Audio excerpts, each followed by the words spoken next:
Welcome back to Jayhawk Sports Talk Tuesday. I'm Mike Smith alongside Kyle West. And joining us now is a special guest, head coach of the KU football team, Turner Gill. Thanks for taking the time to join us, Coach Gill. It's good to be here, Mike and Kyle. Coach, you've already had about 2 weeks of spring practices now, and you've trying to install your new philosophies and schemes with the players. How are the players adjusting to your new coaching style? Well, I think they've done a great job. They've been very exciting. They've been very focused. I see some guys flying around and showing some physicality, and those are the kind of things when you start talking about football: excitement, physicality, and enjoying everybody, getting to know each other in a great way. Again, coaches to coaches, players to coaches too. So it's been good. What's the toughest part of trying to install a completely new system with only 15 practices to do it in the spring? Well, I think at the beginning, the first week, they're trying to learn our terminology, and so they have to think before they're reacting on a football field. You want to get to the point where they just react. When they hear something, they are able to react in a quick second. Right now, it's taking them about 2 seconds before they understand what we're trying to get across from them, but that's part of the transition. And again, every day, all we want them to do is improve, and that's what they've been doing. We break down the position players over the past couple of weeks, but nobody better to ask about position players as far as you. Who's been standing out as far as the couple weeks into practice? Well, if I had to say on the defensive side, I'll start right there. I think there have been several guys that have stood out. I think Calvin Rubles, as far as in the defensive back, has done some great things there, along with Chris Harris and quite a few other guys there. Justin Springers, Steve Johnson, the guys have done great things. On the defensive line per se, I think Jamal Green and Dorsey and Richard Johnson, those guys there have really stood out and done some great things. But again, it's been every day there's been somebody that's come out of the blue and done something to get some attention. And like we tell those guys, if you do something, then that means that you'll be able to get more reps. And so defense, that's what they've been doing. Offensively, there's been quite a few guys. I think one guy that's probably stood out right off the bat is probably Quigley. At running back, since we have switched him over from linebacker to running back, and every day he's gotten better and better at different things, along with Deshaun Sands. Those two guys have done some good things from that standpoint. The receiving core, almost everybody has really done some good things from that standpoint. Damon Patterson has stepped up and did some things, John Wilson, and so on and so forth. But tight end spot, that's been a very, very exciting thing too. Tim Berry has really stood out. He's been a steady guy from last year, from what I understand. He's been a guy that's been able to block, been able to also catch passes.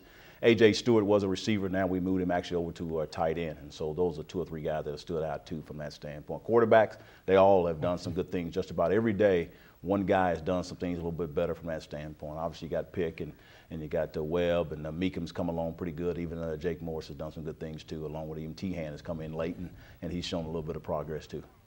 You mentioned the quarterbacks, and some people view it as a negative. You have to install a whole new offensive system. You don't have an experienced quarterback there. But in some ways, is it kind of a good thing that you get to pick your own guy and you don't have to worry about an established starter already being in place? Well, you can look at it in 2 different ways. I think in most cases you would like to have an established starter if I had to be on the truthful side of things from that standpoint. But again, for our football team and for everybody here, it is truly open. Everybody's coming in and it's competition. When you have competition, it's going to bring out the best of you, or you're going to step aside. And obviously at some point in time we do have to name a starter, but we're not in no big of a hurry. We just want to make sure we get the right guy in there when the time presents itself.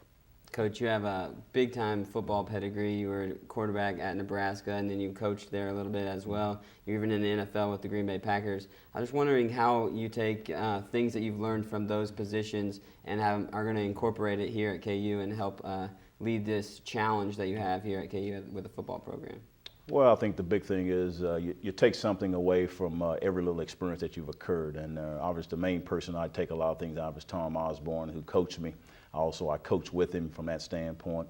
Went to the Green Bay Packers after I left there. And actually Mike Sherman, who's now at A&M, got a chance to know some good things from him. He has a great organizational skill, so I took along some of those things with him.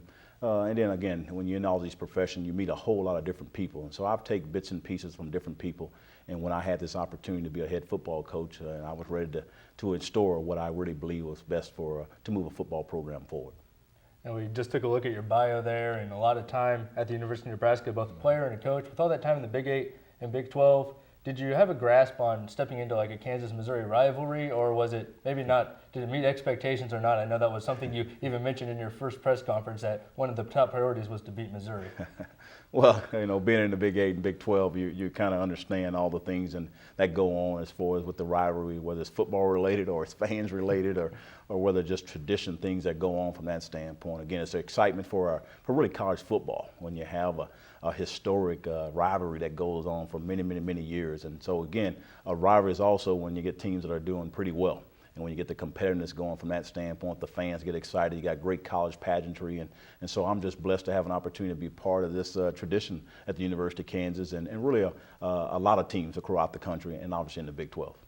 A lot of coaches have mottos or things that they live by for their teams and stuff. And while you were at Buffalo, you developed the BELIEVE acronym. I was just wondering if you could explain it for our viewers, just exactly what it meant and how maybe you came about developing that at Buffalo. Well, I won't go into all the details per se in it, but really just got involved in a little bit from the standpoint of when I was at the Green Bay Packers. I was a development director. I remember Mike Sherman gave me a responsibility of coming up with some type of a theme for that week. And I was just brainstorming and so on and so forth, and I came up with a term, BELIEVE, and then put up together an acronym. I had different acronym for when I was with the Green Bay Packers, and I kind of put it into place once I got a head football job, what I would be for myself and our football program. So it's really just trying to get something that you can hold your hat on, because you got to have a foundation. No matter where you're at and what you're doing in life, you got to have something you turn yourself on to as coaches and as players. And if you don't believe in what you're trying to get accomplished, then it's going to be very difficult for you to get things done. So we got to first believe in each other as far as our teammates, our coaches and players and administration. And then it transfers all over to your students, the alumni, and everybody throughout the community. And so it's just a great word that I really, really feel good about. And that's what I am all about as a person. So I think you have to get something that fits you. And if you don't do something that fits you, then people are going to notice that really doesn't fit. It's just a word. It's not truly a meaning. And so hopefully when people see myself and see our football team, that's what they're going to feel, that's what they're going to sense, and that's what we want to get our players to believe in. So there's a little bit more details. I'd like to really keep a little bit more details to it just for our football team, because this is ours. This is our home, and eventually over time it will get a little bit more out into the public. Now, you were expecting your players to memorize that throughout spring practice. How is that going? How are the players doing with this acronym? Well, they're doing pretty good for the most part. Again, it brings them together. So like I talked to them about it, even if your teammate maybe doesn't know it, then you got to help them along with that. It's teaching them to also build character, also to build team unity. And we always got to help each other out, because there is going to be times throughout our lives, throughout our football season, where our person is going to need some uplifting. And we got to be there for them, and we got to encourage them. Now, while you played football, a lot of people might not know you played a little of baseball as well. You played 1 year at Nebraska, and then you had 3 years in the minor leagues. I was just wondering, what made you decide football over baseball?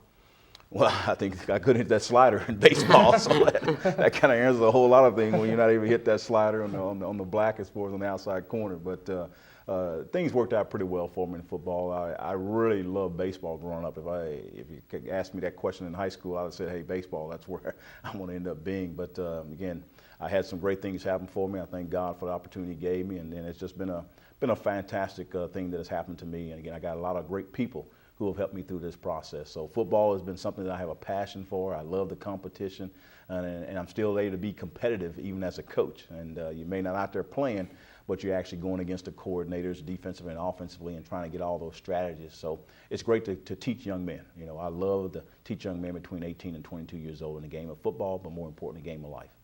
You've mentioned some of your teachers here as well, Tom Osborne and some others. How much do you rely on those people to, still seeking advice and still learning yourself? Well, Tom is definitely still a mentor. We talk here probably every 2 weeks or so. Again, sometimes it's about life, sometimes it's about football, sometimes it's just to say hello. Again, he's someone who's very instrumental. I've loved the way he's done things in life. I like the way his vision that he did things, take bits and pieces of it and kind of fit into what I want to do. And again, a lot of other people, obviously my mom and dad, my wife, all the great people that have been in my life, I take bits and pieces and move forward. But Tom Osborne is definitely someone that really, really helped me, just because he understands being a head football coach and also being a husband and being a man in our society. Well, Coach, before we let you go, maybe we'll ask you a few personal questions just so that viewers can get to know you a little bit more. What is your favorite food? Favorite food? A filet mignon steak. I'm a filet man. Give me that medium, and I'm ready to go. That sounds great. How about maybe off the field, a TV show do you watch a lot? A TV show? Well, probably ESPN. That's Okay. probably the one. If I had to say one I watch the most, probably the only one. ESPN or the Weather Channel. Oh, Weather Channel. All right. You got to know the weather, obviously, for the spring practices coming up. You know, we had a little bit of rain to deal with. Well, Coach, we thank you for taking the time to join us here on Jayhawk Sports Talk Tuesday. Stay tuned. We got plenty more KU sports coming up after the break. All the Olympic sports going on this semester right now. We'll break down baseball and softball after the break.